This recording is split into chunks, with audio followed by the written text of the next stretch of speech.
জাতীয় শিক্ষানীতি চালু করার সরকারি সিদ্ধান্তের প্রতিবাদে অল ইন্ডিয়া ডিএসও শুক্রবার শিক্ষা দপ্তরে ডেপুটেশন প্রদান করে। এ প্রসঙ্গে সংগঠনের রাজ্য সম্পাদক রামপ্রসাদ আচার্য সংবাদ মাধ্যমের সামনে বলেন, করোনা মহামারীর সময় বিজেপি নেতৃত্বাধীন কেন্দ্রীয় সরকার সংসদে কোনো আলোচনা না করে, এমনকি দেশের কোনো ছাত্র সংগঠনের প্রতিনিধিদের সঙ্গেও আলোচনা না করে জাতীয় শিক্ষানীতি চালু করে। ঠিক সেই সময় থেকে দেশের শিক্ষাবিদ থেকে শুরু করে বিভিন্ন সংগঠন জাতীয় শিক্ষানীতি বাতিলের দাবিতে সোচ্চার হয়। কিন্তু শুক্রবার উচ্চশিক্ষা দপ্তরের উদ্যোগে আগরতলা টাউন হলে রাজ্যের ভারপ্রাপ্ত শিক্ষামন্ত্রী তথা মুখ্যমন্ত্রী ডক্টর মানিক সাহার হাত ধরে রাজ্যেও আনুষ্ঠানিকভাবে জাতীয় শিক্ষানীতি চালু করা হয়েছে।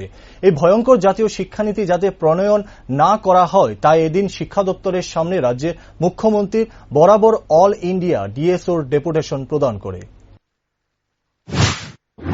2020 সালে যখন আমাদের দেশে অতিমারী করোনার পরিস্থিতির সময়ে দেশের কেন্দ্রীয় সরকার কোনো ধরনের ছাত্র সংগঠন, শিক্ষাবিদ থেকে শুরু করে এমনকি পার্লামেন্টের মধ্যেও কোনো ধরনের আলাপ আলোচনা না করে জাতীয় শিক্ষানীতি 2020 প্রণয়ন করে, সেই সময় থেকেই আমরা আন্দোলন করে আসছি জাতীয় শিক্ষানীতি বাতিলের দাবিতে।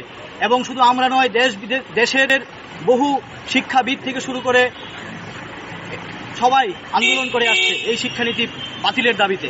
আজকে আমরা দেখলাম যে উচ্চশিক্ষা দপ্তর থেকে বিজ্ঞপ্তি জারি হয়েছে যে টাউন হলে সকাল 10টায় আজকে আমাদের রাজ্যেও জাতীয় শিক্ষানীতি চালু করার দিকে যাচ্ছে। সেখানে আমাদের রাজ্যের মাননীয় শিক্ষামন্ত্রী তথা মুখ্যমন্ত্রী উনি আমাদের এই শিক্ষানীতির মধ্যে আছেন। আমরা দাবি জানাচ্ছি যে এই যে ভয়ানক জাতীয় শিক্ষানীতি, এই শিক্ষানীতিতে আপনারা জানেন যে প্রাক প্রাথমিক স্তরের শিক্ষাই অঙ্গনের মধ্যে চলে যাবে।